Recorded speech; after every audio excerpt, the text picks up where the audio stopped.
Camera is on. Okay, it went from starting to now it says live. Which part are you looking at? Just the whole thing? So apparently I am live.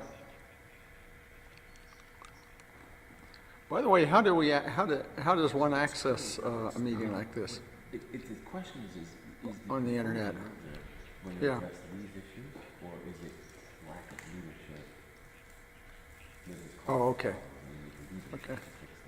Not structuring the department with another department. Now, since it's 15 minutes, I can pause the camera. I can do standby on the camera and still stay live, or do I have to? Merging of policy department. There's no direct relationship. That's what I see. That's what Okay.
so it was a private deal, really. Greg took the sign down so the private deal could have, because Greg's just a.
Sharon, Yes. you're all set with that.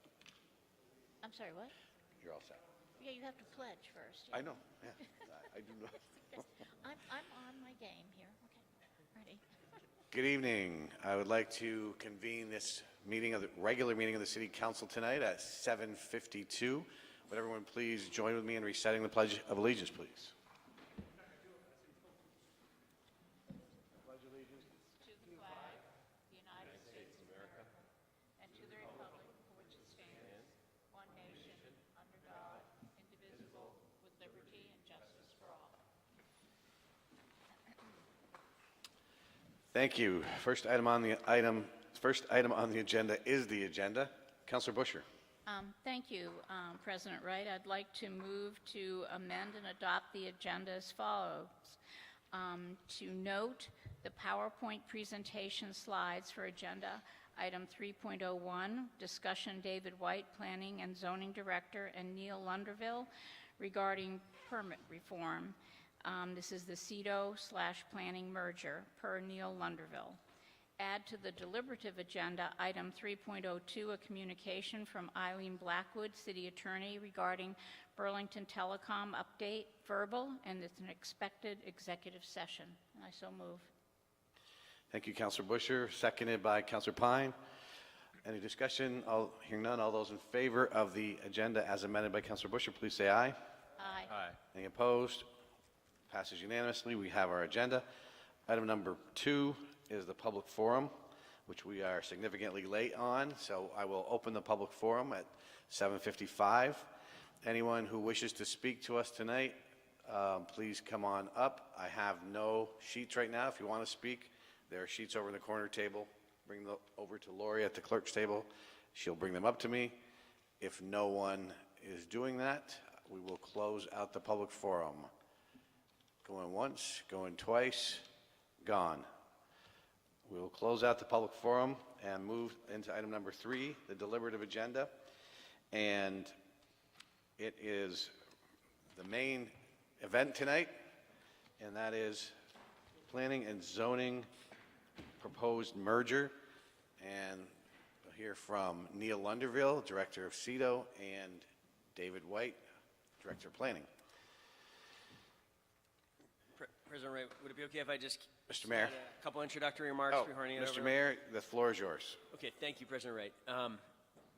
And thank you to the council for coming together for this special meeting and having this kind of exceptional step to have a special meeting on this. I know we have already, very conscious, of course, that we have had one work session on this already, and what we are,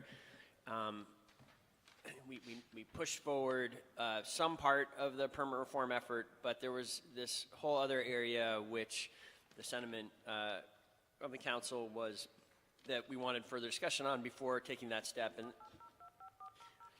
that makes sense to me for multiple reasons. Wasn't it? Please enter the ID of the conference you wish to join. Please record your name after the Sorry, Mr. Mayor, we're working on getting Councilor Paul Understood. on the line. Okay. Councilor Paul? Hello? The conference call is active. You are now being connected to the conference. Okay. So hopefully that's working. But the point I want to make is not surprised that we're trying to work through it a lot in a short period of time, but also I think one thing that I'm hoping comes through tonight that may not have been clear fully up until now is the idea that we have put before you of this merger of CEDO and planning has come really from two different directions. We've talked a lot about one of the directions being the kind of permit reform direction that resulted in this situation that we have to make a decision about what happens to planning. There's this whole other effort that the interim CEDO director, Neil Lunderville, has been leading really since he took on this interim appointment. And really a large part of the reason he took on an interim appointment was to look at this question of whether CEDO was properly organized, whether it's properly resourced to do the job that I think we all want CEDO to do.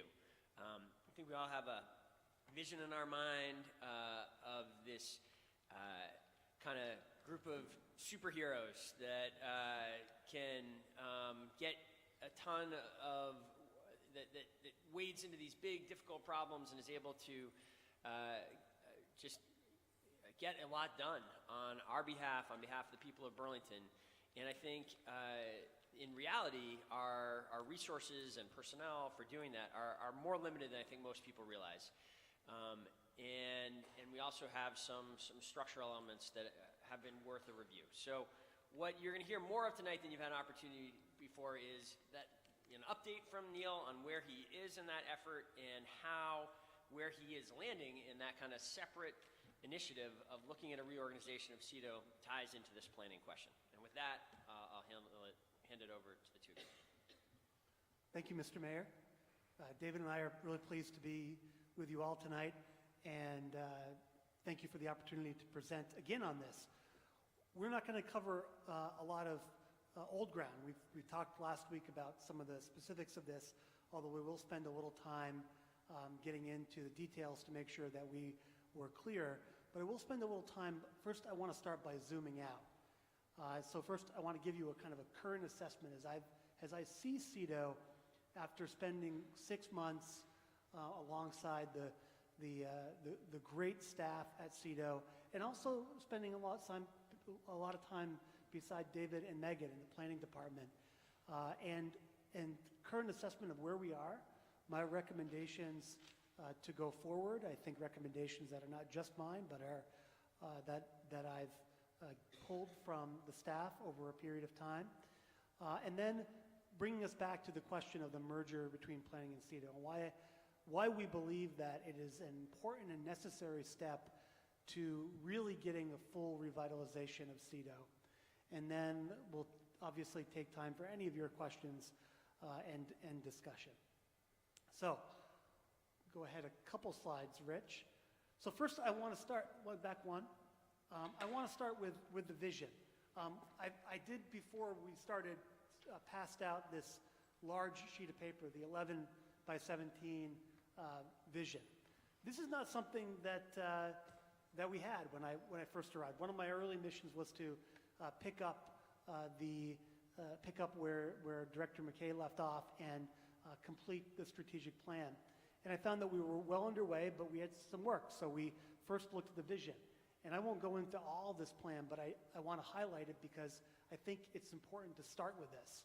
This is why we want a revitalized CEDO, why we want a CEDO that's firing on all cylinders, is because ultimately we want to make Burlington the most livable, just, and connected community in America by empowering individual voices in the life of our city, fostering healthy neighborhoods and housing choice, and advancing people-centered development.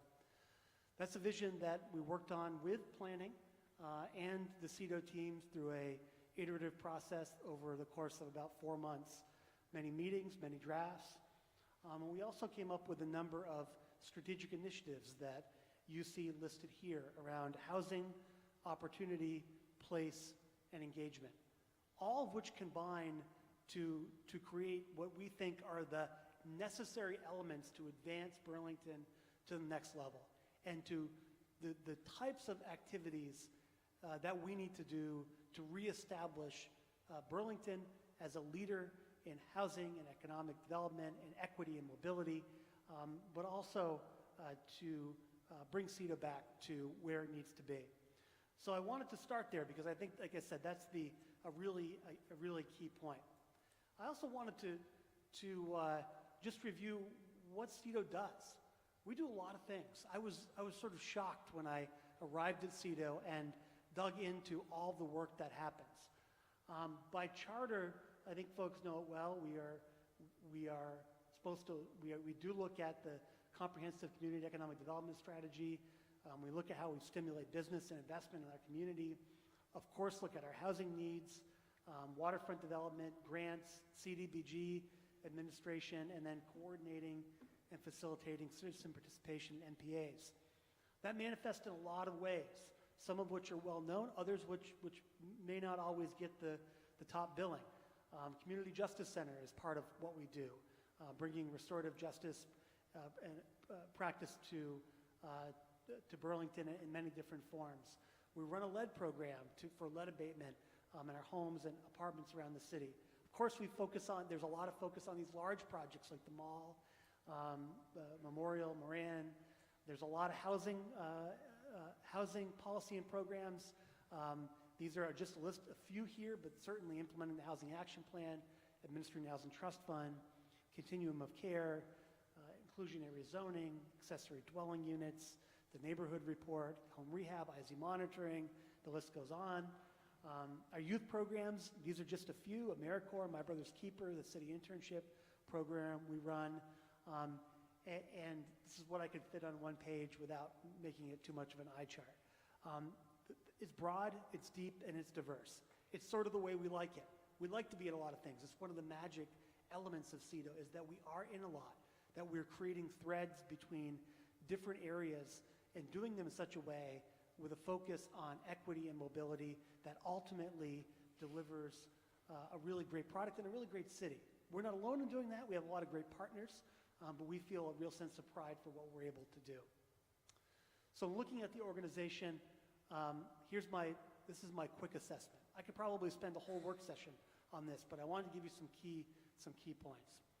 The first one's really important, and I think you probably know this already, but CEDO has a smart talented and committed team. But what you might not know is they really do need support. There are some fractures, and that need to be mended. There's not enough training, there's not enough professional development, and they don't work as well as they need to as a team, and there's no training for that kind of development. They've had a lot of turnover, including at the director level. Turnover is a symptom. Turnover is not part of the problem. Symptom of something that is deeper that I'll talk about. But when you have that kind of turnover, it does impact the kind of cohesion you need to deliver on the kind of vision that the city wants. Secondly is that, and I should also mention, these are all interconnected. One is not a symptom of another necessarily. They all sort of feed together. But the way we work does not work. That work model is broken.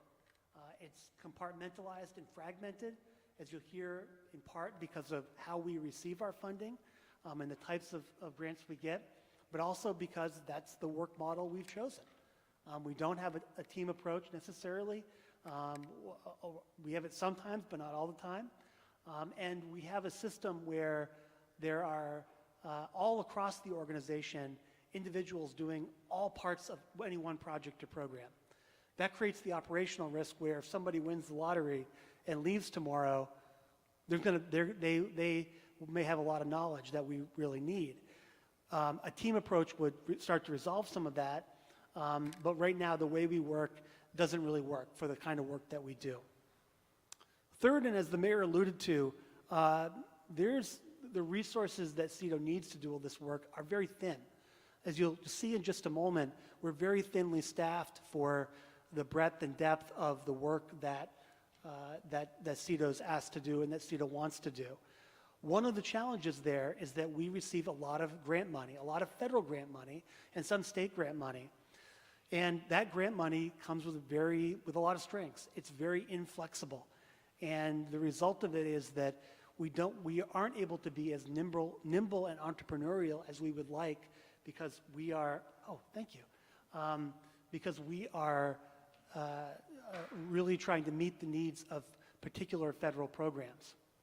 So finally, and a lot of this rolls up into this, is that we have some misalignment or non-alignment between our mission, values, and initiatives and the organizational structure needed to achieve that.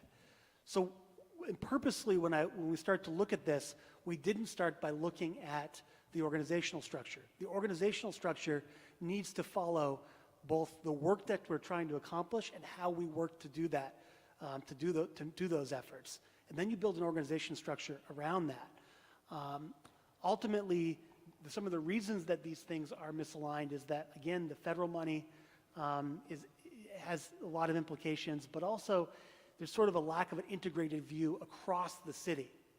One other thing I'll note is that when we have a lot of federal funding that's very specific to the grant, there's not necessarily a lot of flexible money for the core programs that CEDO does. And so you'll hear that observation time and again. So just a quick look at what we have for staffing. We have 26 employees, including 3 limited service employees and 5 that are budgeted for 40 hours a week or less. We have 12 of those 26 employees in 2 programs, the Community Justice Center and the LED program. Those are really single issue. They do a lot of things, but they're really single issue and kind of standalone programs. We have 3 people, but 2.5 full-time equivalents in the administration, which includes the CEDO director, leaving 11 people to do a lot of the things that you day-to-day associate with CEDO. Of those 11 people, 5 of them have their funding streams split across 5 or more programs, some of them as many as 10 programs. These are extremely fragmented way of approaching the work. Secondly, of those 11, 7 of them have money from federal programs where they have very little flexibility. And we see this time and again.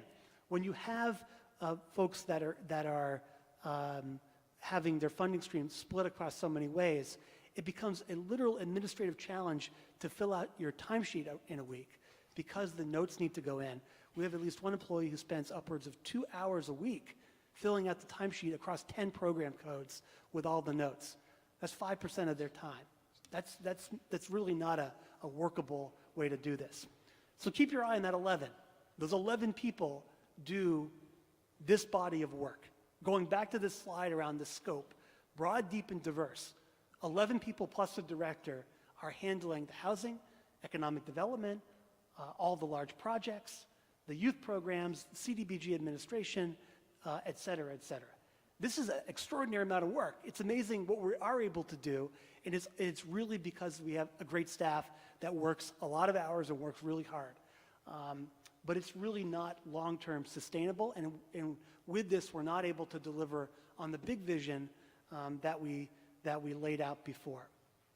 So, what are the prescription to solve this? So I want to tell you the good news is that this is not broken beyond repair or anything like that.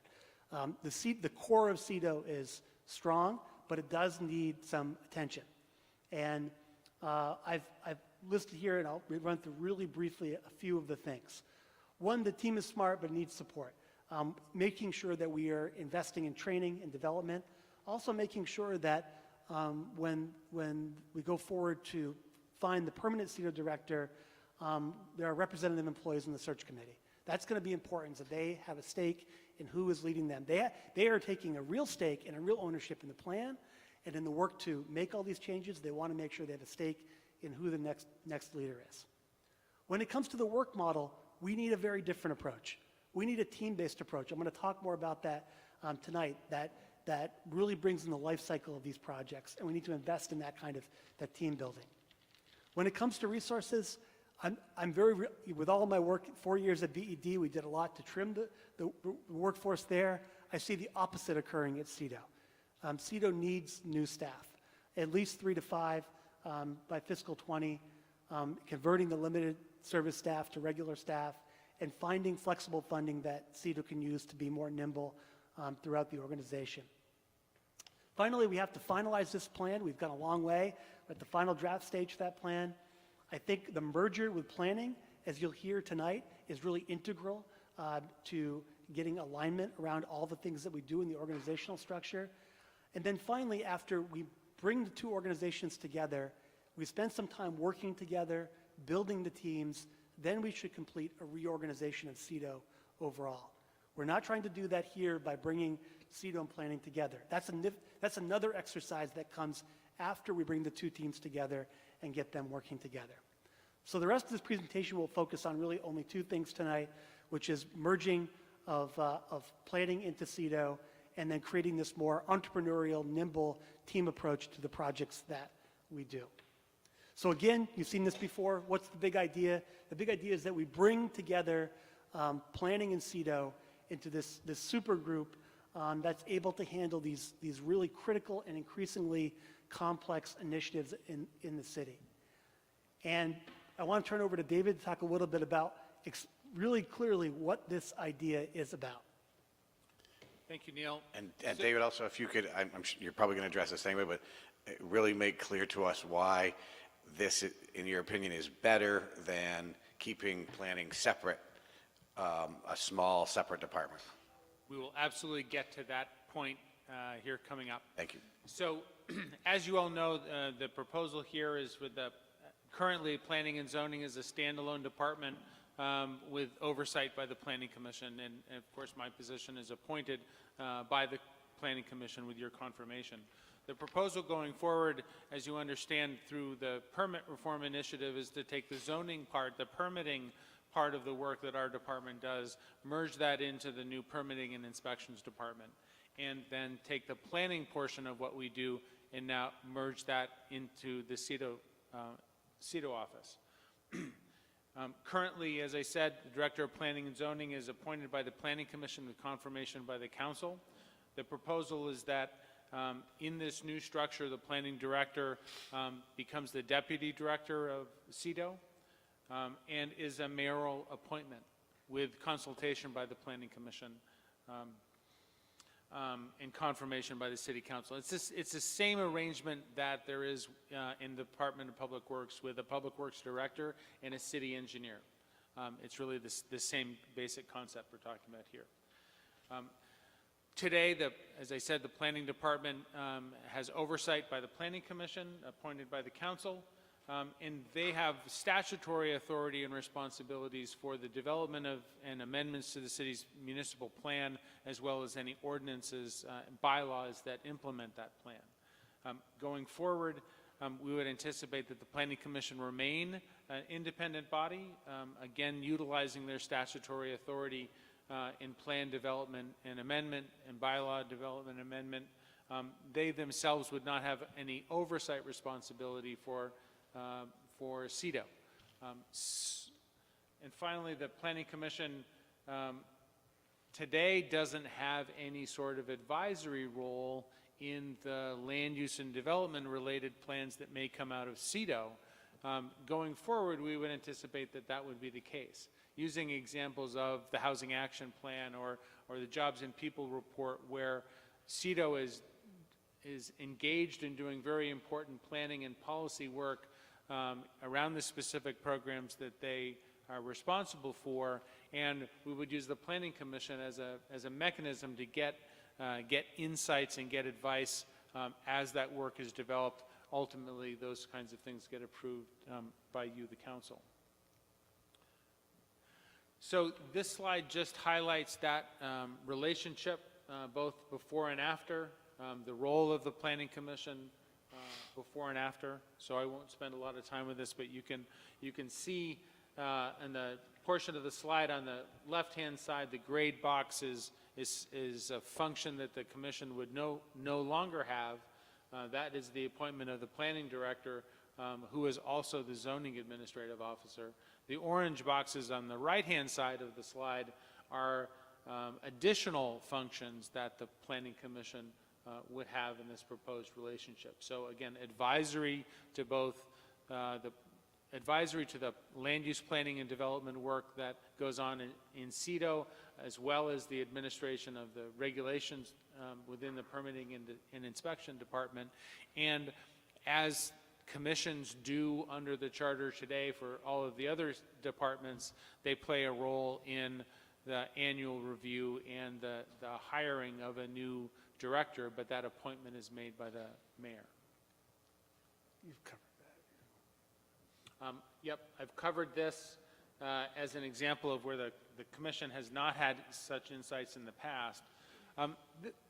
What we're proposing here is something that really is very common across the country. Having a planning department isolated from a community and economic development function is actually quite unusual. The examples that I've looked at, it's really only in some of the largest cities in this country, a place like Seattle, where there's a standalone planning department, but it is enormous compared to the kinds of things that we're talking about here. We've really looked at cities here listed on this slide where there's a planning and community development department and a standalone permitting department. And Portland, Maine is kind of one of the best examples, but also Portland, Oregon, and Seattle, Providence, and Northampton, Mass. are other examples where they split the permitting function from the development, the permitting function from the planning and community development functions.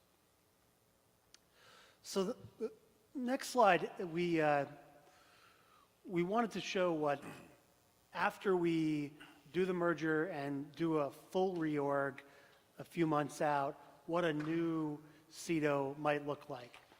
And I want to spend some time on this.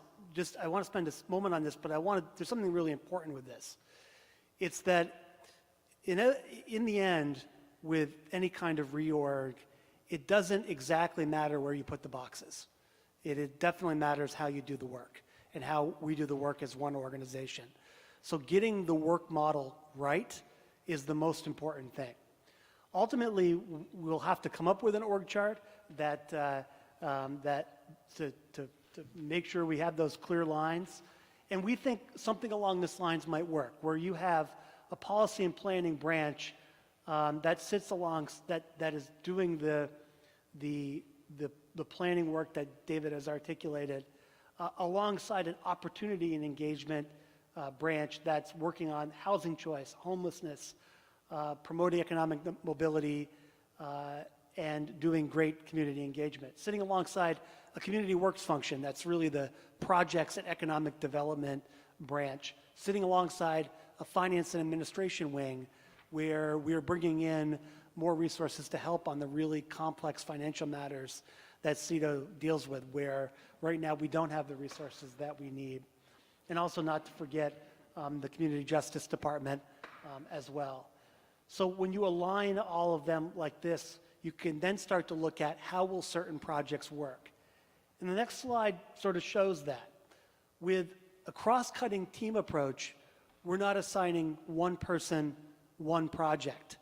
For that person to live sort of in their own pod and do all of the activities that go along with doing a project. Because in a project, there's a life cycle. There's planning, there's a planning element, there's an engagement element, there's actually implementing it, doing the work on the ground, and then there's an evaluation, compliance, and reporting part of it.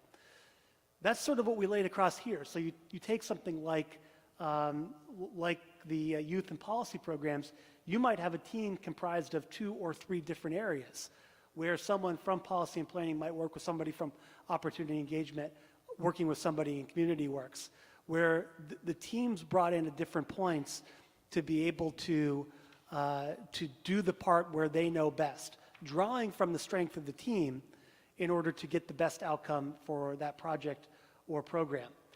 There are some things where you're going to have a team that's drawn from every branch inside of CEDO. I think about community engagement. One of the things you'll see in our strategic plan is a whole column about engagement, the need to build a robust community engagement effort. Now, I think in some ways, with the way CEDO works today, that could be assigned to one person. That person could go do a plan. They could start to implement that plan without really working with anybody else at CEDO. That's not a great way to do this. It's really the wrong way to do it, because engagement needs to be part of everything we do. Whether you got a plan, a program, a project, or an initiative, good engagement is a cross-cutting type of endeavor. So you can see that nearly everything that we do will have some kind of engagement team member working alongside folks to do it, so that as they move through the life cycle of a project, the team members will work next to each other. This is a well-known way of working in a lot of other areas. It's just not quite yet at CEDO, but I hope it will be. When you think about this continuous improvement life cycle approach to these projects, you'll find that you can have a very different work model that brings you much more better results. Employees feel more empowered because they're closer to the work. They're collaborating in a way that they haven't before. And when you use a work model like this, it's much more resilient. So right now, again, going back to if we had an employee win the lottery and walk out the door, a lot of knowledge could walk out with him or her. But with a team approach, where you're spreading that knowledge across multiple team members who are bringing in expertise, we build a much more resilient system that's really a best of many talents, not just one person on the team. I mentioned in here, if anybody's familiar with, there are different models that use this called Agile, Scrum, or Kanban. They're kind of fancy names for this collaborative model.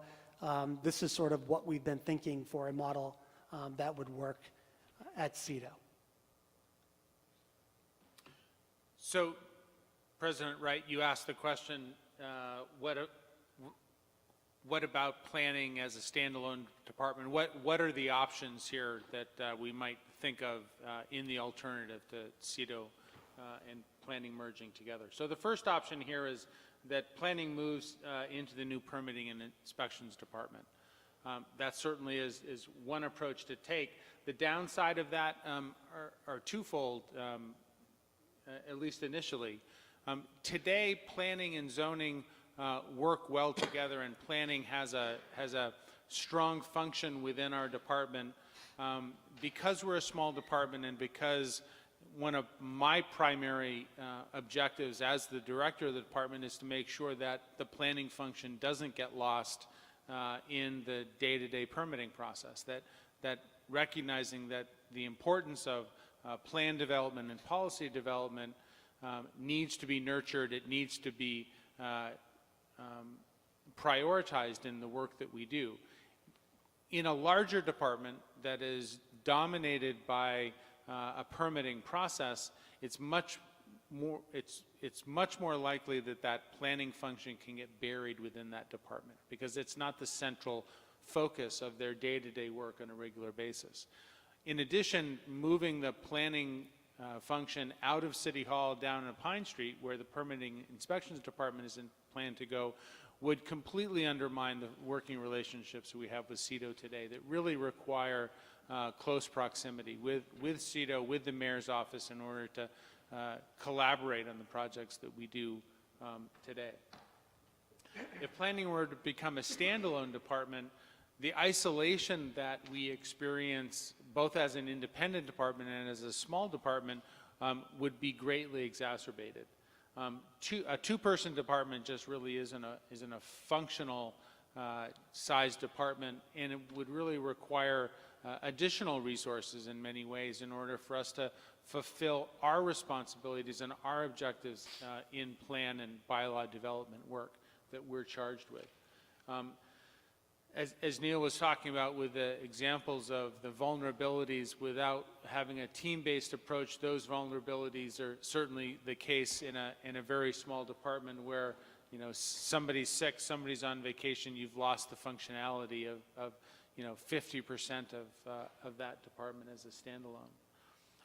I think, just to put it on the table, keeping the status quo and not advancing permit reform would be another alternative, but I don't think that that's a viable alternative that any of us want to discuss tonight. So in summary, last couple slides. The CEDO revitalization that I talked about tonight is very much in sight.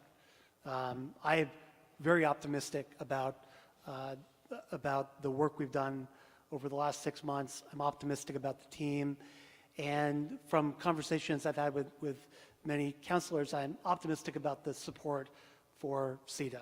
We have a final draft of a strategic plan. We've been working, we've been finding ways to build our team and to try to find ways to get flexible funding and get more resources in. We still have a long way to go, but with your support, we will be able to continue on the path to seeing CEDO fully revitalized.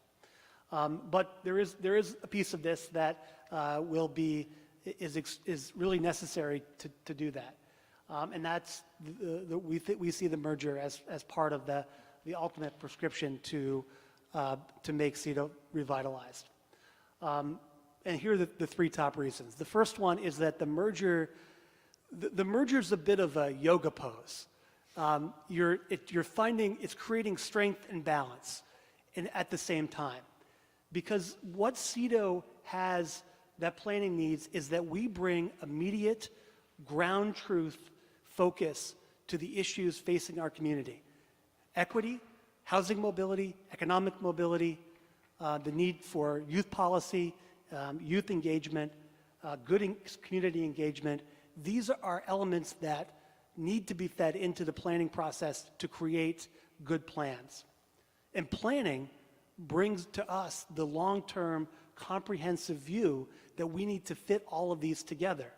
Planning stops us from having a lot of squirrel moments where we're squirrel, and jumping around. It gives us that balance that allows us to execute on the long-term vision that we have. Secondly is by putting planning alongside of CEDO in the office, on the ground, we are creating this team approach where we can manage the life cycle of these important plans, projects, programs, and initiatives that we think we need to deliver on the vision for CEDO. And then finally, by drawing in the Planning Commission in an advisory role, we are drawing on their knowledge base to help align these plans in a way that we think makes good sense and is to the benefit of the people that we serve. And if I could just throw my own 2 cents worth in on this one, merging planning and CEDO is a good idea regardless of whether or not permit reform are going on today. It's something that I've certainly often thought about, that our department would be so much more effective, and I think CEDO would be so much more effective if we work together more closely. This is a great opportunity for us to actually do that. It'd be kind of hard to bring up that idea without permit reform being the instigator of the conversation, but it's clearly something we would want to do regardless, and I think the kind of improvements and investments into the work that CEDO does that Neil's been recommending are again, is something that we would want to do regardless. So just a quick next steps. We are asking tonight that the council move this proposal to the Charter Change Committee. We will have the full proposal at the Board of Finance next week, and then with approvals in place, recommended approvals in place, we will bring that to the council on the 17th. Looking a little beyond that, because I think this question has come up, we are working on a transition to a new interim director through the course of the month, as I will be stepping out of this role at the end of the year. We do hope to be able, once we have clarity on whether CEDO and planning are together, we'll be able to go out and recruit for a new CEDO director. That process will take us into the spring. In the meantime, hopefully the teams will be working together. They'll be doing team building and ultimately understanding the pathways that will create a functional organization for the future. And if the town meeting ballot goes through, finalizing the changes, the next director would bring the full reorganization back to the council for full approval. If there's nothing that in that intervening period, we can work together, find the best ways that work, and continue that team building. So this is the action I think that you're contemplating tonight, and with that, we'll pause and thank you for the time. Thank you very much. And just to clarify, I started out the meeting tonight saying I was, convening the regular city council meeting. This is not a regular city council meeting. It's actually a special, just for the public, this is a special city council meeting called by the mayor. It is dealing with this one topic. And as Mr. Lunderville noted, I think there will be a motion made, and it's up to the council whether the votes are there to send this to the Charter Change Committee, which is, I think, already scheduled to meet on December 11th and 12th. Is that correct, Chairwoman Shannon? We have a meeting tomorrow, and I forget what our schedule is. We're talking about this, right? Yeah. Okay. And so we will begin taking questions and see whether there is support to send this forward. Councilor Busher is first in the queue, and then Councilor Shannon. So thank you for this additional information. I appreciate that. But I have a couple of questions. So this proposed org chart, what's happened to Scott and Mary and the other person? Where are they? So the rest of our department, Scott and Mary, Lane and Shaylee, and Ryan are going into the new permitting and inspections department. So how are they going to deal with certificates of appropriateness? So their job within that new department will be, as it is today, in administering the zoning ordinance and the subdivision regulations. So all of the permitting functions related to the zoning ordinance are being relocated into that new department. So they'll do the same work that they're doing today, just within that new department structure. So okay, I have more questions. So in this presentation, the DRB was doing the exact function that they always had, but they are staffed by Mary, Scott, and sometimes staff from planning. Sometimes, you're always at the Planning Commission, but sometimes there's someone there from planning. So I had pointed out, and I'm not going to get into the weeds, that zoning needed to be in two places. Zoning needed to be in permit reform, and there still needed to be a component that was associated with the DRB and planning, and I still am not really clear with that functionality. And I'm somewhat concerned about this this proposed reorg. I must admit, I'm supportive of I want to move forward with permit reform, but I am really concerned about who's going where, because I really feel that we as a city benefit from having all of your collective heads together when a project comes in, and we give input to the developer. So I'm somewhat concerned about this, and I have to be upfront.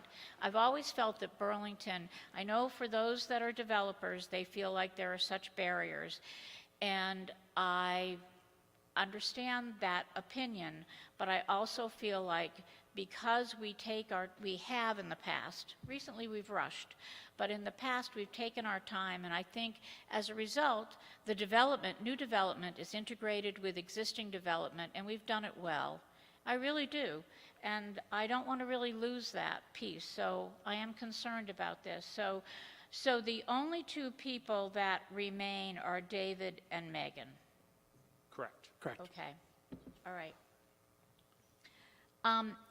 When you talked about, when you showed us the options for where planning would go, you didn't mention that you could stay where you are with... That's option 2 as a standalone department. Well, yes, okay, but in City Hall. Not going down, I mean, there's no rationale for you to go down to Pine Street, so I don't understand why you couldn't stay as you are and still be in City Hall, where I think you need to be. So I'm not exactly sure why that isn't an option. You know, there's the assessor down in that area. I still feel like there's opportunities here. Let me just see about something else here. I totally understand, and I think that what you've said about collaboration between planning and CEDO makes sense. It doesn't require merger. I've said this before, and I don't want to be redundant, but I don't believe it requires merger. But I do believe collaboration, if it's missing, should be incorporated into whether we stay as is or would move forward with some new design. I am a little concerned about the priorities that planning currently has regarding, so who's going to be rewriting the ordinances? Is it going to be, so planning isn't going to be involved in any of that? No, absolutely. So if I can use that to answer maybe the first question you asked as well, when you think about zoning, there are two basic functions. There's the creation of the zoning ordinance, and then there's the administration of the zoning ordinance, the permitting process, the DRB's process. So as part of this merger, planning and CEDO, the development of the ordinance, the amendment of the ordinance function would be there.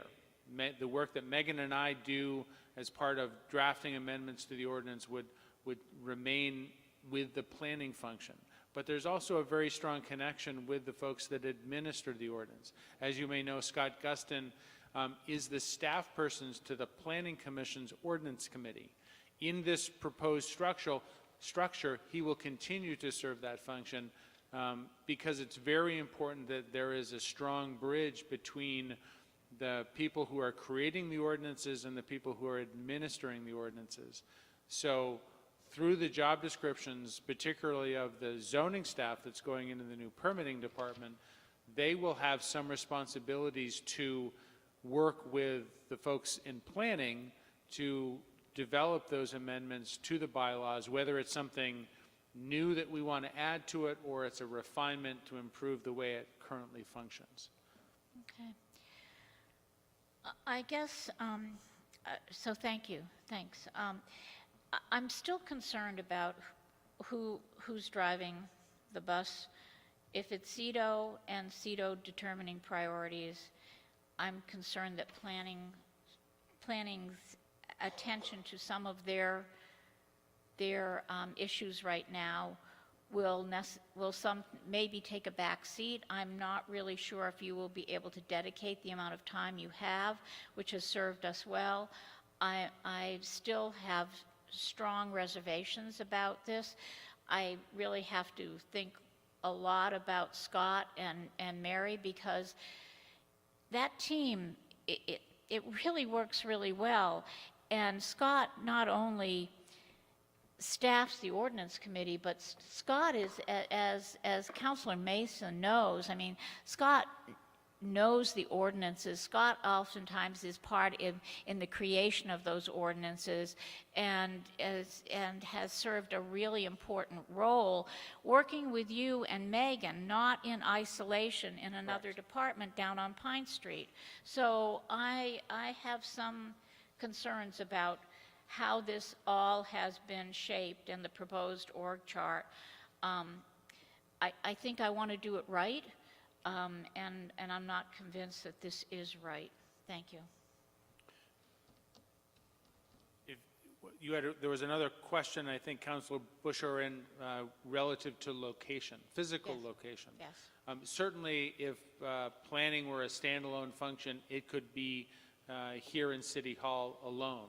The assumption was in the first alternative shown there that if it were to be part of the permitting inspections department that is being proposed to be stood up down at Pine Street, then it would go down there, and that would create that disconnect. But if it were standalone, it certainly could be here. But we fully intend to build and maintain really the very strong working relationship between the administration of the ordinance and the development of the ordinance that we have now, and by incorporating it into not just our day-to-day practice, but into job descriptions, we can institutionalize that over time. So, you know, if Scott wins the lottery, that the person that then fills his job responsibilities will know that that's part of their responsibility, is to collaborate with a sister department in the development of the ordinances that they administer. Thank you. President Wright, may I just ask one other question of the CETO director? Briefly, I do have to get back into the queue here with some other. Sorry. When you talked about, when you have this org chart and you talked about needing more staff in CETO, and you mentioned the people and a lot of change, how many people have actually been there more than 5 years? I have to go back and look. It's not. We've had a lot of turnover. I saw Kristen and Todd, and maybe nobody else. Margaret. Margaret. Okay. And All right. So I just wanted to understand the depth there. Thank you. Sorry. Thank you very much. Thank you. Councilor Shannon, to be followed by Councilor Mason, and then Pine. Thank you, President Wright. First, I wanted to clarify what I believe we did at the last meeting and the actions that the Charter Change Committee has already taken based on that, which did include moving the zoning staff to the new department at DPW, because our understanding was that that was the will of the council, and that is part of the permit reform work that we were asked to do. And the only thing that was left out was the merger of planning and CETO. So I think that the choices we have left are leaving a standalone planning staff or to merge them, because we have to do something. The office has already changed if we're going forward with permit reform, and we're implementing the zoning piece of it. The change has already started to occur, so we have to do something. Secondly, I wanted to know, President Wright, there are a couple of highly regarded staff members from each department here, and I didn't know if they had any desire to share their thoughts, or if you would like to invite them to do so. And We absolutely can hear from them. If you would like to, we can do it now, or you can. I don't want to force them to. I just wanted to make the offer if they. We absolutely can offer. Would you like to give us a brief, your thoughts on this proposal?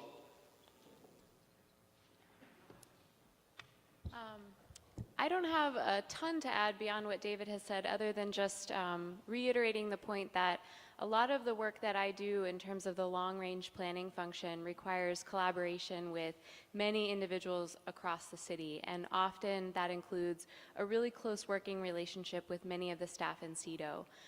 So I personally, as you know, looking at my role within the city and the type of work that I do within the city, I see tremendous benefit in being able to really work collaboratively as part of a team with not only the policymakers in CEDO, but also the folks that are focused on community engagement and programs to make sure we really develop that synergy that Neil was talking about in terms of how we actually carry our policies all the way down to the direct service level for residents of the city. So I think that that's kind of the one thing that I would just say. I think David and Neil have covered a lot of the other thoughts and perspectives I have.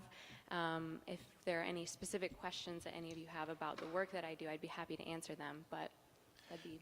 If anyone has any questions, we'll call you back up. Any other thoughts to be added?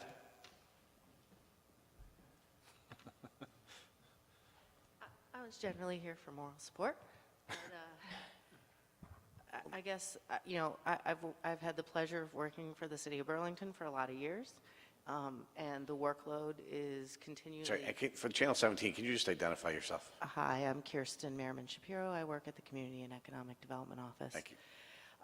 So I have been working for the city for many years, and you know, both planning and CEDO do really great work and have really high quality staff people, but the workload is only getting more and more as our city and community continues to grow and to meet all those community needs.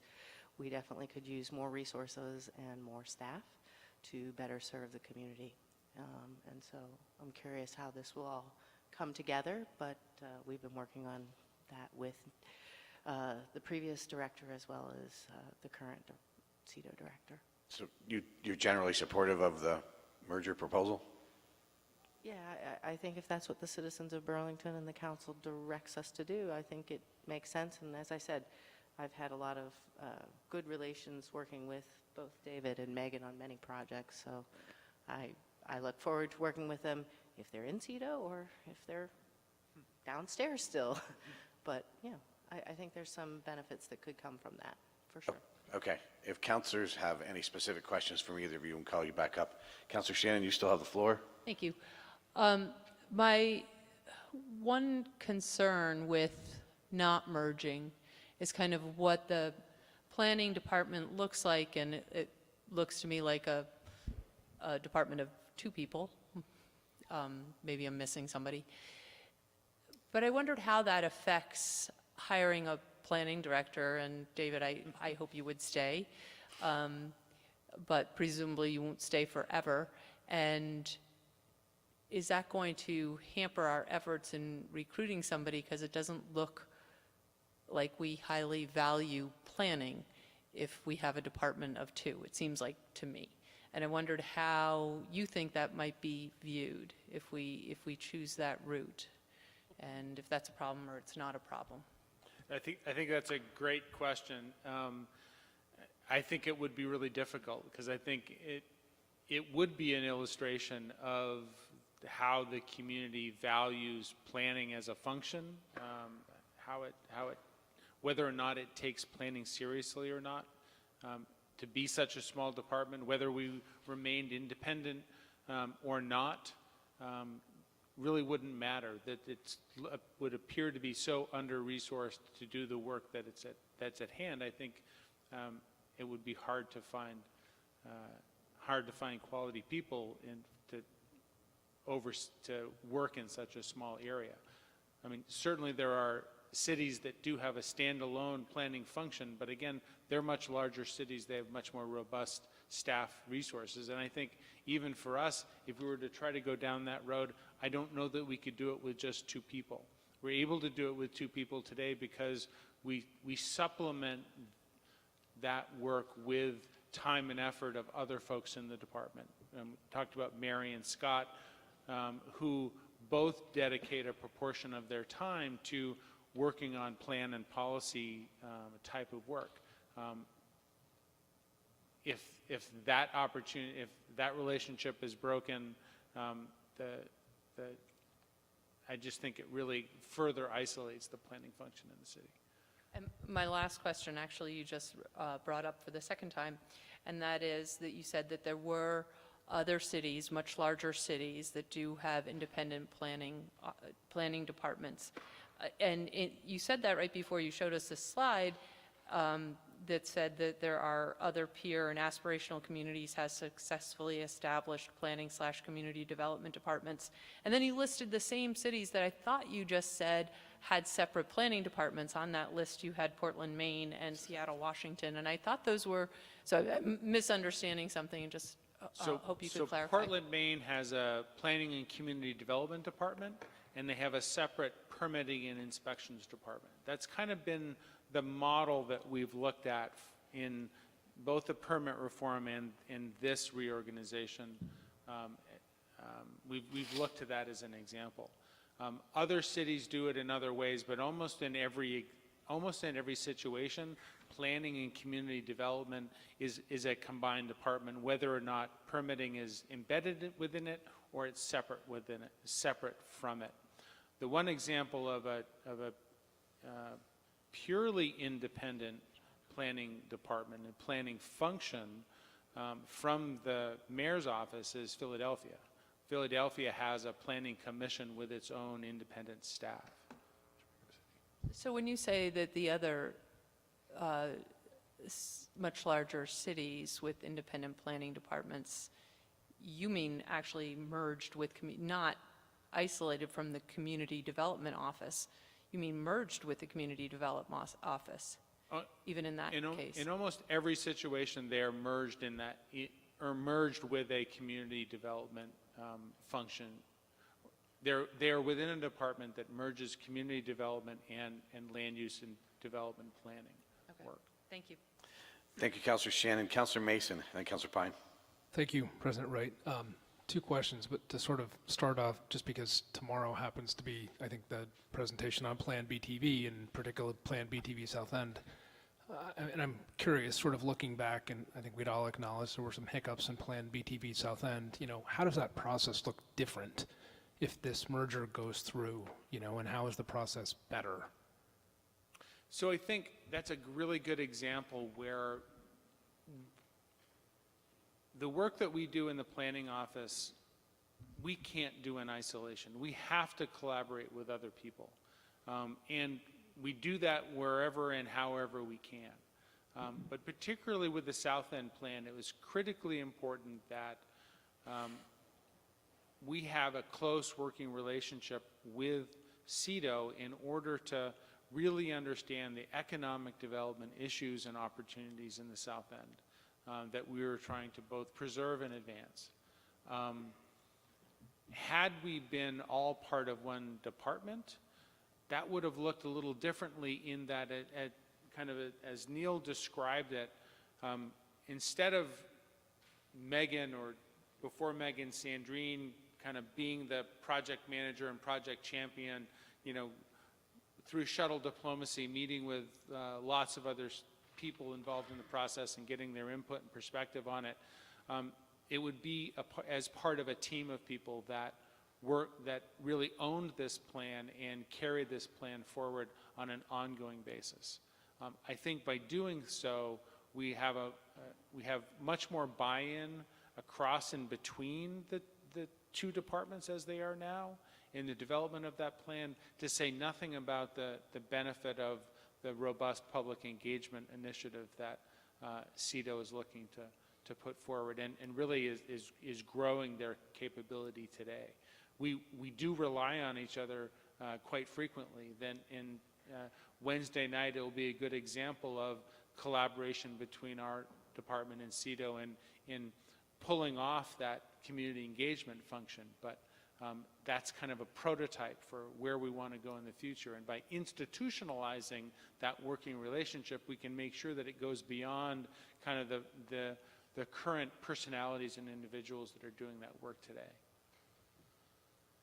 Thank you, Councilor Mason. Councilor Pine. Thank you. The history lesson real quickly, which most people know, but I'll just repeat it because I think it's worth it, is that CEDO was created in 1983 out of a department called the Planning Department at the time for very good reasons. That was after a year of a blue ribbon commission that looked at these issues. So you just got to think about what you're doing, I think, long term, and whether the solution really addresses and solves the problem that you're trying to solve. And I think that I really respect both of you. I have great respect for the mayor. I think the idea has merit, but I'm not sure yet that the solution is the solution to the problem we're trying to solve. So I'm still open-minded about it. I will probably end up supporting referring it to the Charter Change Committee. But I have a couple specific questions that I think, the one that's really getting me is the idea that doing this will inherently result in more resources for CEDO to do its job. And I haven't yet seen how a merger of these two departments results in increased resources to CEDO. I think that's the budgeting process that does that. So I'm missing something there. Yeah, I'm sorry if that was the impression made. No, they're definitely different. I mean, it is the list of recommendations that I printed out here. They all need to happen, and they all have a different process of happening. The merging of planning with CEDO does not bring in the new staff that needed. The new staff that are needed are on top of that merger. That's a separate process by which, through the budget, will occur. What the merging with planning does is it does really activate our ability to do the life cycle planning that we really need to do around the life cycle approach that we need to do around these projects, which includes planning. That's what that's one of the big benefits that the planning CEDO merger will bring. But the other pieces they also need to happen, and some of them are on an independent track. And I think they all need to happen in order to get the product that we all want. But there's more to do there. If you could then address the next big piece here, which is that this is a proposed organizational chart for the merger only, right, and a full reorg would happen in the spring of 2019. Are there thoughts already as to what that looks like, or is that to be determined? I'm not sure I can speak to. You won't be here much longer. Yeah, right. What that will look like. But no, we've spent some time internally discussing the chart that we put right here with this sort of layout. But I'm reluctant to say it'll look just like this, in part because I think when the teams start working together and we start to really implement the team approach, you might find some different pathways to build an org chart that will make more sense. And I purposely recommended that we don't put the cart before the horse there. Really do the merger, have the teams work together on the priorities that are in the plan, see how this team approach works, understand what lines they create in the sand, and then start to map the org chart around that versus trying to lay an org chart on top of it without the understanding of how it works. I would say we take a little different approach in city government where we want to have it all sort of sorted out in the org chart before we do it. And I think there's a lot of value to spending a little time working together, seeing how you work together, and then figuring the org chart out around that based on the evidence that you get versus just the kind of a guess going into it. A good guess, but still guess.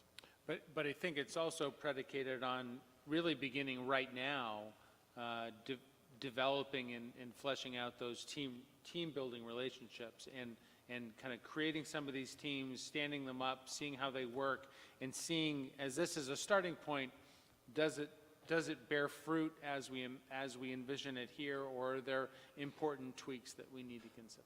That helps a little bit, because I think what I'm struggling with is the structure now has you, David, the deputy director, coming in, but really coming in with a specific portfolio, if you will, of responsibilities, not extending across the department necessarily. And yet, I think here I would see if we were to look at where you would land, it would probably be the planning and policy area, I think is what I'm hearing, which the term deputy director kind of implies that you're maybe dealing with HR issues, you're developing the budget, but I don't think that's really what you're talking about No. here, right? No. Okay, just want to make sure. Okay. As someone who looks at other cities for examples, I think it's important to remember we are pretty unique. The form of government where we have a strong mayor, we have a council. CEDO in the charter is clearly empowered by actions of this council. There are governments that you cited there that are weak mayor or virtually no mayor, and a town city manager running the city at the direction of and the behest of the council. So there's so many different variations. I don't think it's that helpful to say these cities do this because we all are such unique creatures, and I don't think it's really adds that much to the debate, really. I think it's important to remember that we're unique, and so I think that's really important. And then the last thing for now is, and it's almost like giving you the punchline now, but I think I have to, is I'm thinking that the permit reform has really broad support, both here and in the community, and I would worry that if we have something attached to it in the same question that doesn't have the level of support and consensus yet, it jeopardizes our chances with that question. So I think that's just for, I think the whole council and the mayor and you all to think about is, does this help or does it hinder in any way getting the real main objective, which for a lot of us is the permit reform, so. Thank you, Councilor Pine. I don't have anybody else in the queue. I do now, Councilor Jang. I want to just, Mr. Lunderville, have you talked to other staff at CEDO, and do you have any idea whether, not to ask you whether you know how what every single person thinks, but is there general support in the CEDO staff for this merger? Yeah, I mean, there's general support for the things we need to do to revitalize CEDO. I think the staffs have worked well together over the last few months in working on the overall strategic plan.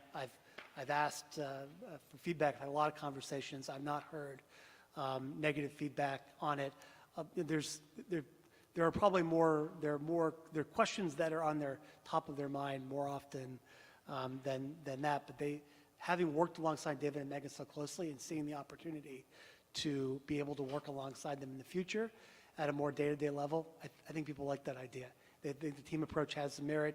They want to understand how it'll work on the ground, which is a fair thing. But being with the idea of having the planning's long view alongside of our day-to-day ground level view, I think is something that people see the real value for. Thank you, Mr. Lunderville. And before going to Councilor Jang, as Councilor Pine mentioned, I think one of the things that if we do have the votes to send this to charter tonight would be that question of should the question be combined into one question to the voters, or should it or could it be two separate questions? You can speak to that in a second, Councilor Shannon, but I'm going to go to Councilor Jang now for Councilor Jang's question. Thank you, President. President Wright. Thank you guys so much for being here and for the detailed presentation. And my first question is to ask, when Community Justice Center came to existence at CEDO, when was that program created? Do you remember? No. Brian can help me with that, years? maybe. Yeah. Late 1990s, actually, late 90s, yeah. So it's been around since the 90s? It's come and gone from CEDO, though. It left for a little while, and then it came back. Okay. So. Separate before, it was its own department first. Okay. Oh, it was? I didn't know. Thank you. So, and I think I heard great, wonderful things about the proposal. Wonderful. And I think the example you gave at Portland, Maine, and I think what they did about planning and also, their community economic development office, I think reason why they have the best around the country, if you can look at it, Portland Empowers. It is a program that really talks about diversity, equity initiatives. They have the best around the nation. That's great. And also you go to what is it? There is another state in the south. I forget. But they have, and you have an example of them. Yeah. Oregon. Oregon. They have the best homeless initiatives in the country. You know, those tiny homes, you know, for homeless people. They have a unique and wonderful program, the best, one of the best. And, you know, I like those examples, and I'm glad that you provided them here. But what I could not wrap my head around is the scope of work of CEDO. It's deep, it's large, it's all of that, but I did not see any component of diversity, equity, inclusion in the city. And to me, I am afraid that it will even be buried when we merge the two entities. And was just wondering if that is like, you know, a fear that we might have. Some of the great work you do might go away because now those two departments are merged. So on that question, I think that equity is part of the mission. It is the seventh word in our mission here on this page. It is one of our values of equity. Every one of these categories across the top mentions equity. 75% of these initiatives have some form of a measure of promoting equity. Equity and the mobility of people in our economy and with their housing is at the very core of what we do, and it is writ large in this plan. So that is something that has come through absolutely loud and clear through the strategic planning process, both internally at CEDO, almost to a person, and then in combination with planning. Even thinking about our planning in our place, making sure that we are doing things that promote diversity, equity, and inclusion across everything that we do. So I'm glad you mentioned it. I'm glad I had a chance to mention it myself because it really is at the heart of, it is in some ways the beating heart of what CEDO does. And through this plan, which I know you just got a copy of tonight, but take a look through and you'll find it in there, that bubbling up in nearly all the things. And I hope that you'd find that in reading the draft master plan that we're presenting, that you'll see that equity and inclusion is a central component of that work as well, because it really is fundamental to the work that we do as planners. Yep. And also it is my understanding that if we merge the two different departments, looks like CEDO will have an addition of over 9 new staff. No. I mean, if based on your the presentation here, that's what it sounds like. No. You say an addition of 3 to 5 staff? No. Two different things. Okay. So the immediate merger of CEDO and planning brings David and Megan into CEDO. So that's 2. Through any other processes we do to bring on new staff, those will be additional. So there may be between 5 and 7 new staff, including planning and anything else that we get. But there's the additional staff, there's still work to do to find the budget for those and to ultimately bring them in. Yeah, so it came out as like you have 3, temporary staff, and also you have 5 staff that are like, part-time. Yeah, I've included them in all of our numbers. They're employees, they're just not full-time equivalent employees. So they're 26 employees, but 24.375 full-time equivalents. Okay. And whether there is this merger, that still can happen through budget. Yes. Like what you. I hope it does. Okay. And I mean, I think this is now where we get to the. I heard a lot of team talented, converted, but need support. I heard. Councilor Jane, can you pull your microphone down? It's pointing up, and we're missing you. The team to work to close proximity. I heard a lot of that. Advisory land prohibited, provided by the PID. I heard a lot of that. The work currently is compartmentalized, it's fragmented. I heard a lot of that. There is a current model created for operational risks. There are all of that. But what I want to come down to is basically all of that, to me, solving those problems is just for CEDO to have the leadership. And I think for a very long time, we had such a wonderful and creative leader, which is you, Mr. Neil. You know, and I think just through your leadership, all of these concerns can be, you know, can be changed and can be addressed, you know, over time, you know, with the time. But I personally do think there are some component of the planning. If I talk to Megan, ask her, I always thought that she works at Burlington Parks and Recreation because she's always there. But I think the understanding was her office is actually here. And I heard that there is this problem of proximity. I mean, and which I don't understand. What do you mean by there is this lack of proximity between CEDO and planning, knowing that your offices are already in the same building? And also, we live in the 21st century technology. The proximity piece, I want to understand that. Well, so first of all, thank you for your kind words about me, but I will tell you, CEDO's challenges will not be solved with leadership alone. I feel very strongly about that. Noelle McKay was one of the most competent public managers I've ever worked with.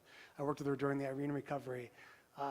You know, I maybe should have known better. If Noelle couldn't run it, what made me think I could do better? And I don't believe I have, honestly. I believe that being quite candid, I feel like we've advanced the ball. Some work that she started, we have a better sense of what we need to complete the work there, which I've laid out here. But there's a lot more work to be done, and some things are structural, not the leadership. One of the structural parts is the need to have folks working in these teams, as you correctly said. The proximity of working in teams is important because of the kind of work we do. We work in the community, we work next to folks, and having them in the same office, being able to, in an office environment that promotes the kind of collaboration which we are going to have with an office renovation that's coming, having the planning team next to the CEDO team working in that kind of space will really start to, you'll see these ideas be tied together in ways they never were before. That doesn't happen when you are able to go downtown, or so to the south end, to have a meeting for an hour. That works, but it doesn't work on that day-to-day, you know, hey, Megan, can I ask you about this? And you sort of have that spontaneous creativity that occurs. I saw this at BED when we took people out of offices and put them side by side, where they could peer over their desk to the other desk, and they worked in different departments and said, hey, John, what do you think about this idea? And John said, well, you know, I have another thought. And then these started these little sparks that created. I think the same thing could and will happen here with planning if we're able to bring the teams together and let them work side by side. Because the people have this, they're smart, they're talented, they have the same kind of core values, and they want to do this work and they want to do it right. So I hope that helps answer your question. And I think what we're really striving for is we've built some really effective working relationships over the years, and what we really want to do is institutionalize that. Right now, you know, at any given point in time, you might have, you know, one or two different CEDO folks down in our office talking about a project that they're working on or that we're working on, that we're collaborating on. That happens by kind of sheer will of personality. We shouldn't leave that to chance. I think institutionalizing that within how government actually functions on an everyday basis is the goal that we're after. And lastly, Mr. President, and I think is the fact that when we heard about this presentation at first, it was more about efficiency, accountability, right? And I think, Neil, you added the aspect of bringing more funds to planning, right?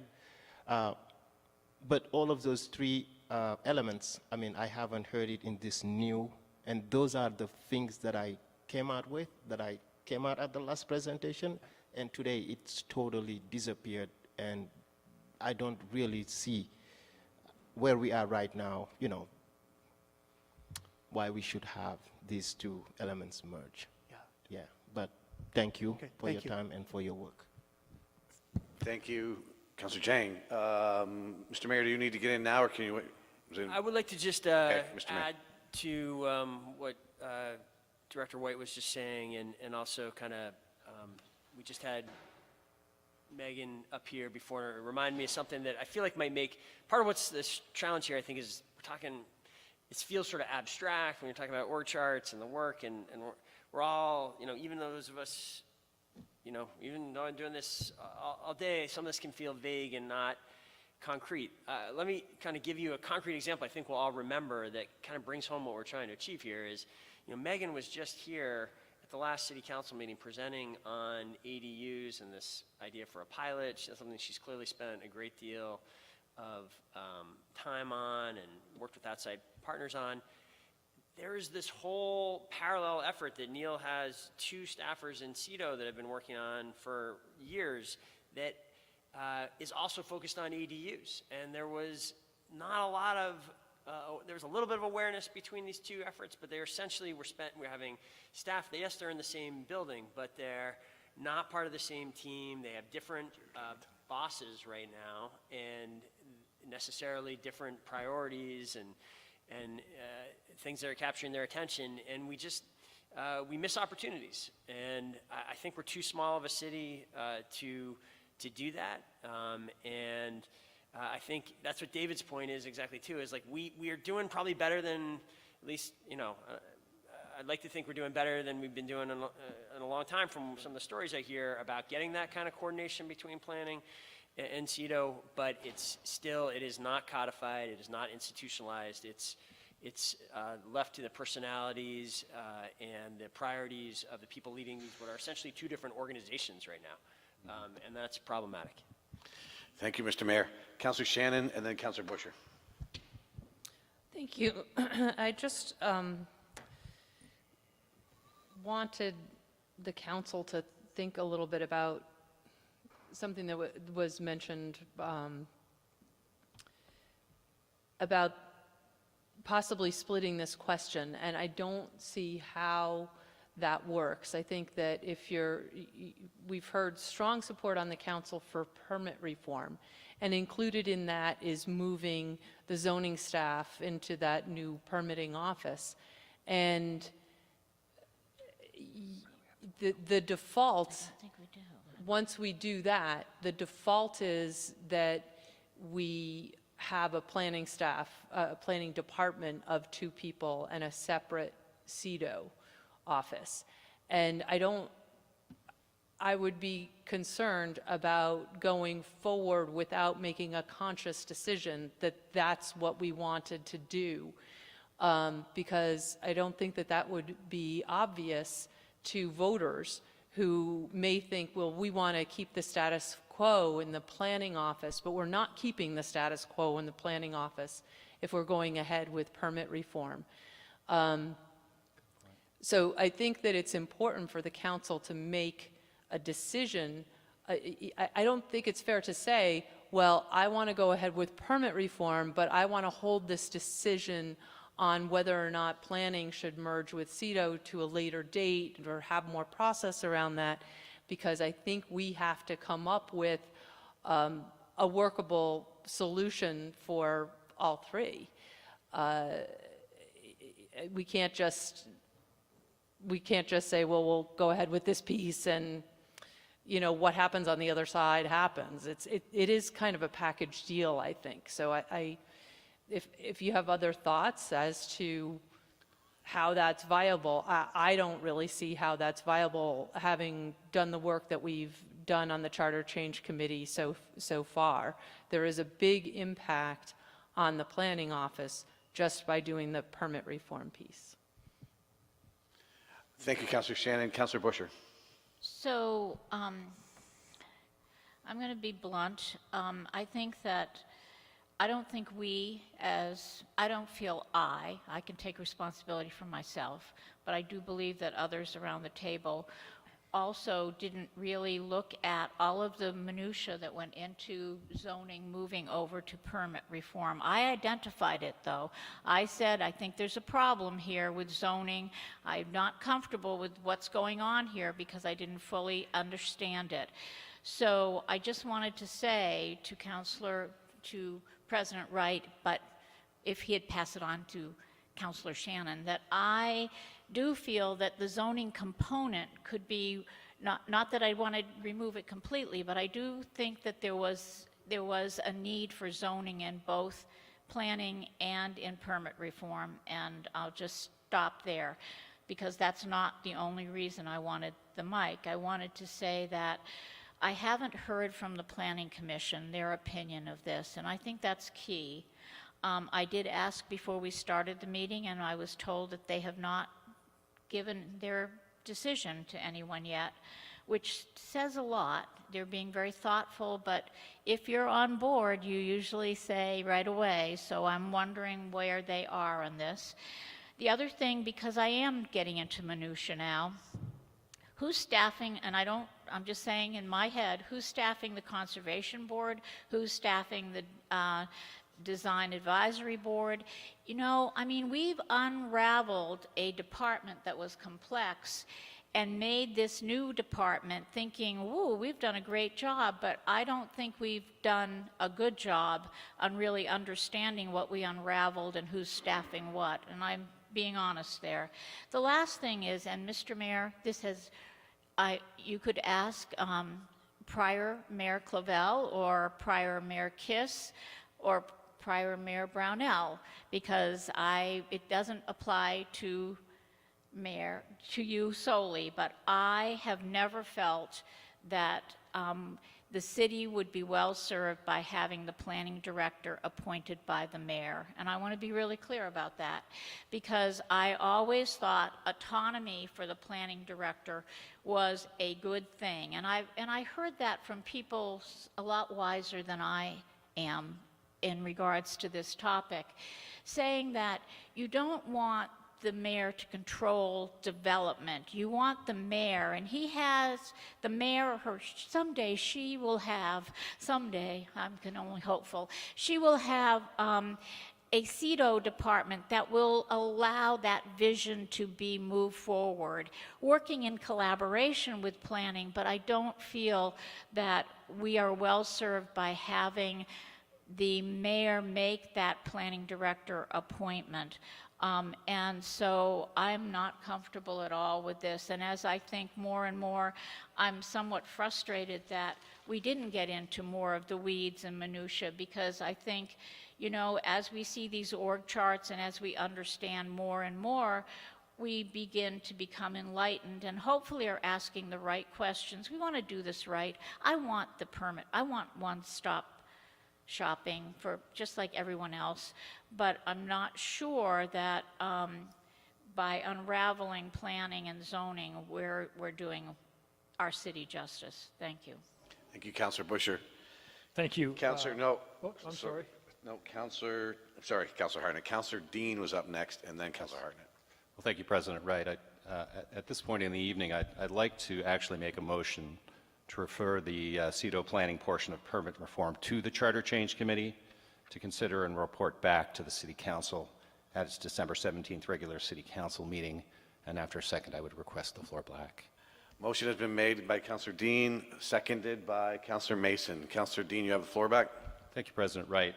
I think probably outside of my role as a City Councilor, I probably have the most direct professional experience dealing with planning and zoning, and certainly, you know, and CEDO as well.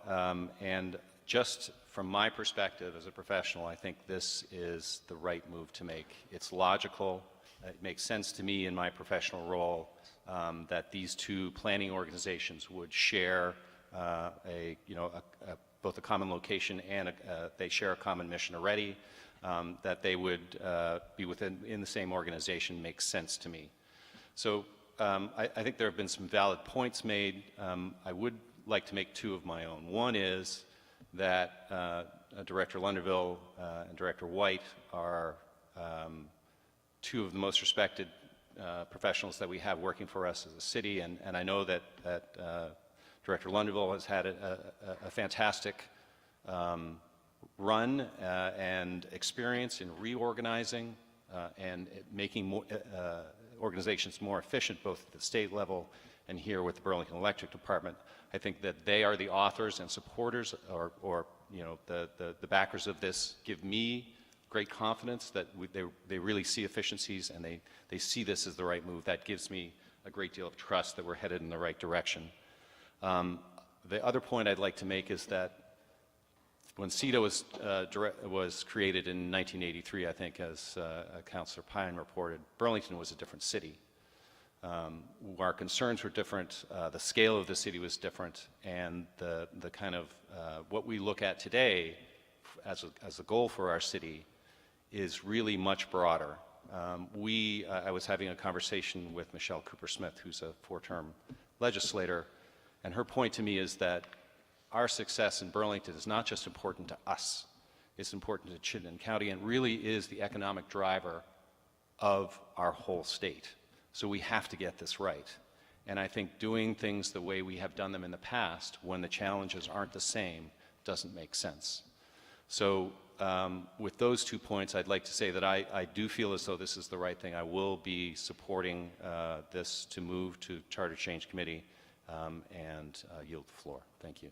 Thank you, Councilor Dean. So we now have a motion on the floor. We'll go to Councilor Hartnett. And then Tracy. Thank you. I talked about the weeds a little bit at the last meeting about, you know, part of this that's uncomfortable for me is, you know, whether we want to admit it or not, this all becomes political now with planning and zoning, and I think that's unfortunate, and I'm not quite there with that. And the other thing, there was a slide up there that said option 3 would be to stay status quo and not do anything at all. And I think that's an insult to this council, actually, because we all want permanent reform. And to say on a slide that we can't get there unless we do 1 or 2 things, I disagree with that. And if I have to eventually come out and not support this, and as one of the councilors that was on the resolution that passed permanent reform, I'm confident I can go to the voters and make my case why I can't support it. So I just want to put that out there. I'm not afraid to do that. So I think we really kind of need to think about our next steps and how we're going to do it, because I think we can keep planning and zoning together and have permanent reform. And because I do think there's a component of zoning that could be down in Public Works, but I don't think the whole department needs to go to Public Works, right? And so to me, yes, zoning has to be part of that, but I don't think the entire zoning department has to be down under the Public Works and the new department. So I would hope if we send this to Charter that we think outside the box and we look at ways that we can keep planning and zoning together, intact for the most part, and continue to work on permanent reform and bring something to the voters. But as of right now, as Councilor Busher said, I'm not willing to risk the change here because I think I just don't think the benefits outweigh what we're trying to do. So that's where I am. Thanks. Before I go to Councilor Tracy, can you address that? I mean, that we could take off part of zoning and have part of zoning in one department, part in the other? When I said, excuse me, Councilor Councilor Hartnett? A component, meaning I think one person from zoning could be down there. You can address it however. Do you want to try to address that? So I think that the answer kind of depends on a number of different factors. Is there still a permitting and inspections department that encompasses planning and zoning and all of the other things? So you're asking for a piece David, can you pull the microphone a little bit closer, please? You're asking for a piece of that department to be dislocated and kept up here versus down there. I mean, is it possible? It's certainly possible to do that, but I think, again, from an organizational standpoint, from a leadership standpoint, I think it further isolates the planning function within the city. Yes, it's within this larger department, But that larger department is entirely focused on permitting, and the planning function is happening off in some corner. I think it's less than optimal for both to approach it that way. Thank you. Councillor Tracy. Thank you, President Wright, and thank you for the presentation. I certainly appreciate it. What I will say is that with this process, I feel incredibly rushed, and I don't like to feel rushed. And in that, I also feel like I'm not getting the information that I need in a timely fashion. To have a presentation put on board docs at 5:46, the day of a meeting, have materials handed out for the first time when we're fundamentally thinking about changing a department is unacceptable. I think it's completely unacceptable for us. We've made this point time and again to the administration about getting materials. We made this point a year ago when we were talking about the UVM funding issue.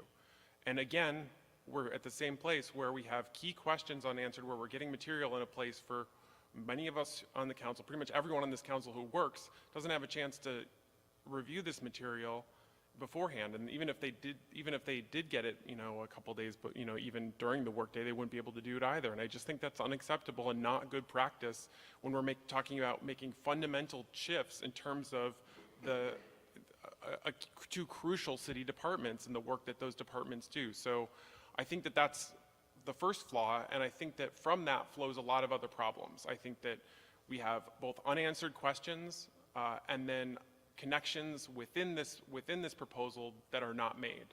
I think in terms of the unanswered questions, and this was a point that I made before, I do not specifically see how the historic functions of public outreach, diversity and equity outreach, and anti-poverty work are specifically supported by this merger. I see elements that could be done outside of the merger, namely bringing those lenses to the Planning Commission work, but that in no way is dependent upon merging these two functions.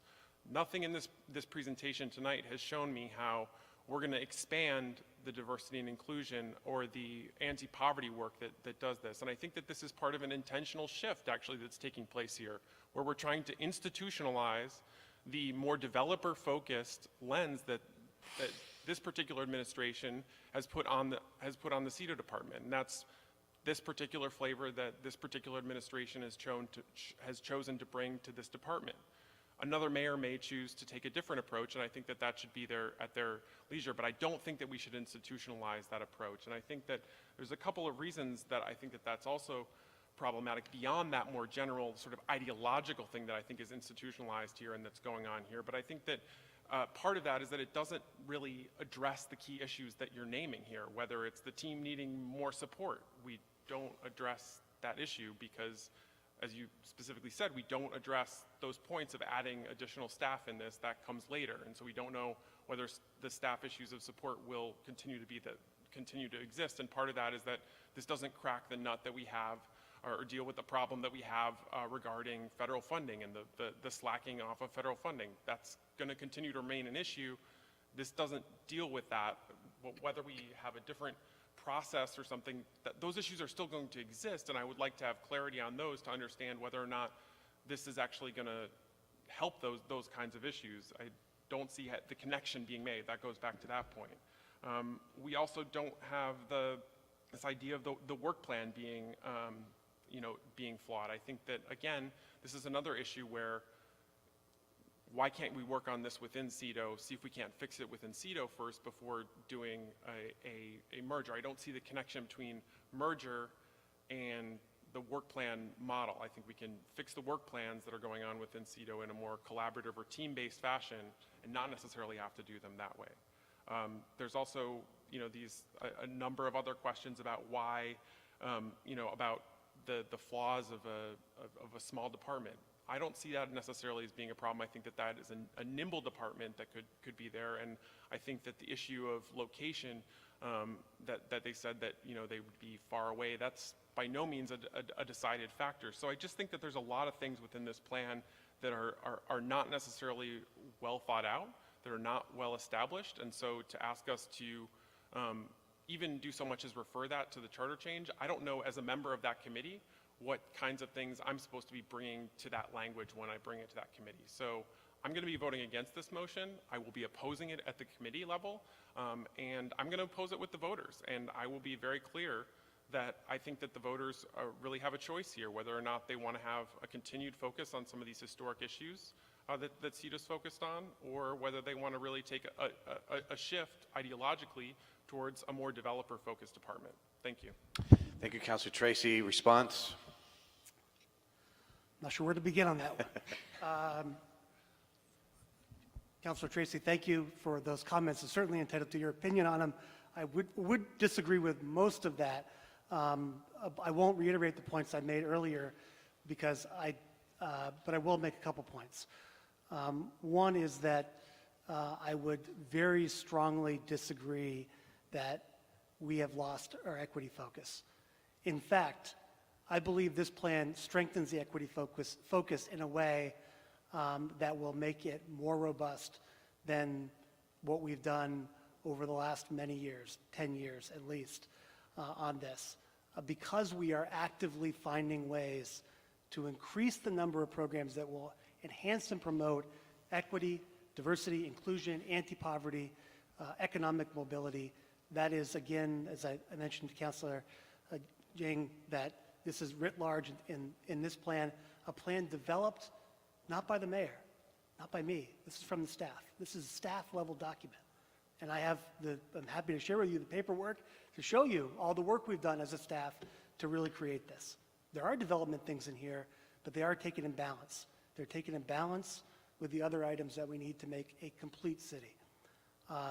And I think so that is important to understand that if you're critical of this plan, you are critical of the staff time that went into this and the focus they wanted to put, and they believe strongly about an equity, one I agree with, and one that I think CEDO needs to occur. Second item is that you're right. We are not taking all of the things on my list to do right away. That would be great. That takes a lot of time, and it's complicated. Some things are going to take time to do. But in my experience, and I've had a little experience in challenging circumstances, you don't wait to make a perfect solution. You take the things that you have, that you know work and you know are good, and you implement them. And then when time permits and when the budget permits, you start to do the other things. The good idea is to have a plan, which we have. We have a plan that will allow us to start to do this. Part of that plan, I do believe, in my opinion, that is bringing planning together with CEDO to form a more cohesive unit. But that doesn't mean that's the last thing we should do. In fact, it's the first thing, or it's one of the first things we're doing. We've got a strategic plan. We're working on team building. We're working on the budget items. Bringing planning together is on this list. We should continue to pace ourselves through this list. I would just say that it's been certainly a great honor to work with the CEDO staff. I think I would encourage you, all councilors, to spend time talking to them. You've heard from Kirsten, who is among the very best that the city has. You will find their words, their values imbued in this plan very deeply. And it's something that ultimately I hope that CEDO with planning has the opportunity to do and to act, to really make real on the ground, because it is the thing that will really make our city shine in the future. We've done great in the past, and CEDO has been an engine for that. And we want to make sure that it has the fuel, and that it is finely tuned to continue that into the future. Right. Thank you. Unless there's any other councilor, I think we may be ready to vote. I would like to just say, before we go to vote, and I don't want to open this back up for a debate, but I totally get what the chair of charter said about her feeling on any potential combining of the questions or keeping separate charter changes. But I think there are some councilors who feel differently about that. I would just ask that debate happens at the Charter Change Committee and some testimony be taken about whether that could happen or not. With that, I'm actually going to ask for a roll call. So would the clerk please call the roll on this being the move to send this merge proposal to the Charter Change Committee to come back to us, and at which point the City Council will still have another bite at the apple when it comes back. I got a question. If we vote no tonight, will it come before us again? Yes, it still has to come back to us for a final vote. Let's say it doesn't have enough votes to go to charter, so this is the last time we get If it's voted to not go to charter, I think it's dead. Okay. So with that, would the clerk please call the roll? Counselor Bushor? No. Counselor Dean? Yes. Counselor Jang? Counselor Hartnett? Yes. Counselor Mason? Yes. Counselor Paul? Yes. Counselor Pine? Yes. Counselor Roof? Yes. Counselor Shannon? Yes. Counselor Tracy? No. City Council President Wright? Yes. 9 ayes, 2 nays, 1 absent. The motion to refer this to the Charter Change Committee has passed by 9-2 vote, and Charter Change Committee has its work cut out for them. Thank you for the presentation, and we will see what happens when it comes back. With that, we have one last item to deal with. That is item 3.02, which is dealing with Burlington Telecom, a verbal update from the city attorney with, I guess, an expected executive session. And City Attorney Blackwood, if you could also make clear to the council, because I've had this question myself, and why we will need to go into executive session on this, since the topic has been widely reported in the press, but if you can explain that. It is my understanding that counselors would like to hear from me about the reasons for filings that the city made and the position that the city has taken. That requires me to talk about what our legal strategy is in relation to litigation against the city, and therefore I would suggest that that should be covered in executive session, as premature disclosure of it would indeed put the city at a disadvantage if we were to try to explain exactly what our strategy is and what we're doing. Okay. Councilor Mason? Thank you, President Wright. I'd like to ask for a finding that, excuse me, premature public disclosure of litigation strategy would put the city at substantial disadvantage. Moved by Councilor Mason, seconded by Councilor Shannon. Any discussion? Hearing none. All those in favor, please say aye. Aye. We have the finding. Councilor Mason? Thank you, President Wright. Based on that finding, I'd like to make a motion to go into executive session, noting that the city attorney, CAO, and mayor staff will be present for executive session. Thank you, Councilor Mason. Seconded again by Councilor Shannon. Any discussion? Hearing none. We will clear the room and go into executive session at 9:41.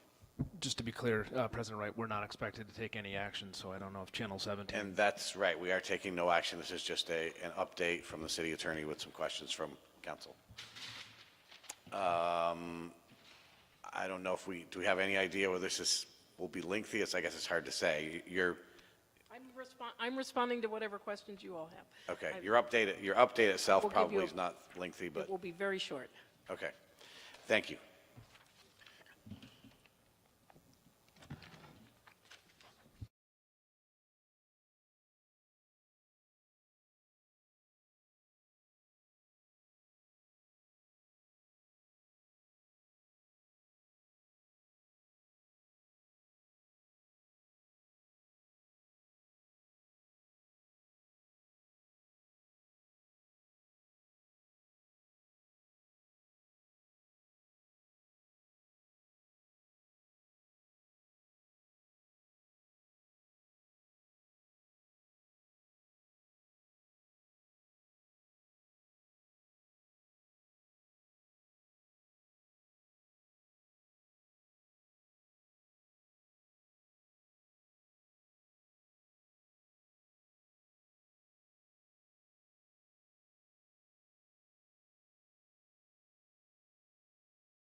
Start back. Okay, we are back from executive session, and I need a motion to adjourn. Moved by Councilor Shannon, second by Councilor Busher. All those in favor of adjourning, please say aye. Aye. Any opposed? We are adjourned, and we'll see you back here on December 10th. You are the only caller in this conference.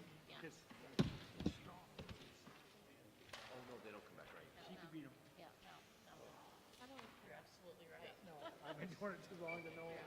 I know the.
Anyway, this was like, I really, I mentioned and that the zoning piece was problematic.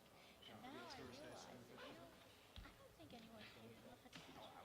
I want to get running from And who's the staff, really, the Conservation Board, who's the staff of DAB, and no, it won't be well served by having CEDO staff, and they don't know a damn thing about it. How many people do you think will be there? A little bit small, but that doesn't make sense either, because planning is, I don't Getting ready to take conservation. Chicky's site today. See what Chicky was talking about, see what the